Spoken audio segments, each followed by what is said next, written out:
বিগত কয়েক দশক ধরে মিয়ানমারের রাখাইন রাজ্যে বসবাসকারী রোহিঙ্গা মুসলিমরা নানানভাবে নিপীড়ন ও নির্যাতনের শিকার হচ্ছে। 2017 সালে বড় ধরনের সামরিক অভিযানের পর লাখ লাখ রোহিঙ্গা বাংলাদেশ সহ বিভিন্ন দেশে আশ্রয় নিতে বাধ্য হয়। আর এই সংকটকালীন সময়ে আরসা নামক একটি সংগঠনের নাম বারবার উঠে আসে। আজকের ভিডিওতে আমরা জানার চেষ্টা করব তাদের উত্থান, কার্যক্রম ও উদ্দেশ্য সম্পর্কে।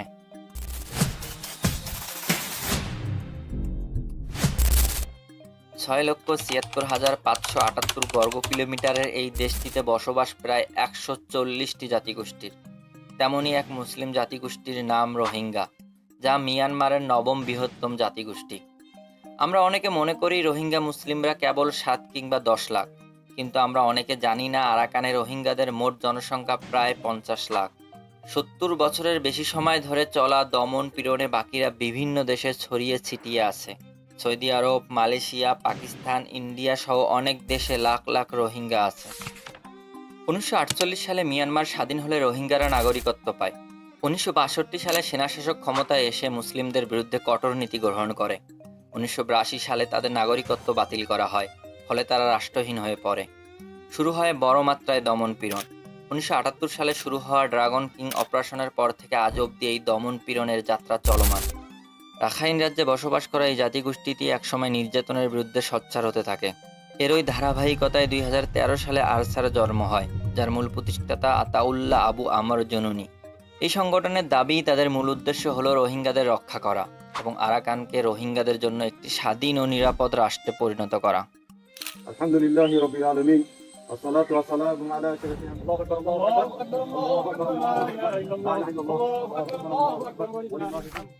এখানে বলে রাখা ভালো যে শুধু রোহিঙ্গাদের সশস্ত্র সংগঠন আছে বিষয়টা তা নয়। প্রায় 20টির বেশি সশস্ত্র সংগঠন মিয়ানমারে কার্যক্রম পরিচালনা করে। এদের কেউ কেউ স্বায়ত্তশাসন, আবার কেউ কেউ স্বাধীনতার জন্য লড়াই করছে। শান, কাসিন, কাইন, রাখাইন ও চীন রাজ্যে সবচেয়ে বেশি বিদ্রোহী গোষ্ঠী রয়েছে। Is Arakan Rohingya Salvation Army.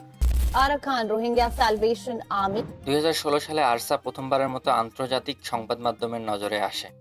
তখন তারা মিয়ানমারের কয়েকটি সাময়িক চৌকিতে হামলা চালায়। এরপর থেকে তারা বিভিন্ন সময় গেরিলা হামলা পরিচালনা করে আসছে।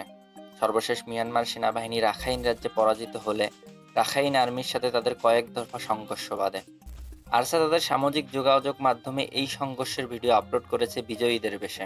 সর্বশেষ 17 মার্চ 2025 তারিখে বাংলাদেশে আরসা প্রধান গ্রেপ্তার হলেও তাদের কার্যক্রম থেমে নেই। 5,000-এর অধিক সক্রিয় সদস্য নিয়ে দিন দিন তাদের কার্যক্রম তারা শক্তিশালী করেই চলছে। 17 মার্চ আরসা প্রধান গ্রেপ্তার হলে রোহিঙ্গারা তার মুক্তির দাবিতে বিবৃতি প্রদান সহ নানানভাবে প্রচেষ্টা চালায়।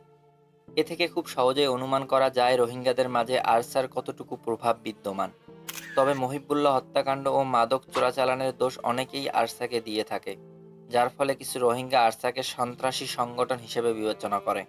যদিও বা আরসা বারবার দাবি করে আসছে তারা এসব কর্মকাণ্ডের সাথে কোনোভাবেই সম্পৃক্ত নয়। তাছাড়া আরসার ফান্ডিং আসে প্রবাসী রোহিঙ্গাদের দেওয়া অর্থ থেকে।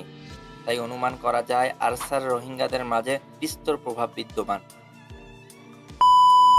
2024 সালের ফেব্রুয়ারিতে মিয়ানমার সরকার সাময়িক পরিষেবা আইন নামক একটি আইন চালু করে, যেখানে রোহিঙ্গাদের আরাকান আর্মির বিরুদ্ধে লড়াইয়ে যোগদানের শর্তে নাগরিকত্ব দেওয়ার প্রতিশ্রুতি দেওয়া হয়। তবে বাস্তবে তারা কতটুকু প্রতিশ্রুতি রক্ষা করবে এ নিয়ে সন্দেহ থেকেই যায়, কারণ মিয়ানমার সরকার অতীতেও রোহিঙ্গাদের সাথে প্রতারণা করেছে। অনেক রোহিঙ্গাকে প্রশিক্ষণের পর সরাসরি যুদ্ধের ফ্রন্ট লাইনে পাঠানো হয়, যেখানে তারা মারাত্মক ঝুঁকির মুখে পড়ে। তাছাড়া মিয়ানমার সেনাবাহিনী রাখাইন রাজ্যের নিয়ন্ত্রণ হারিয়েছে।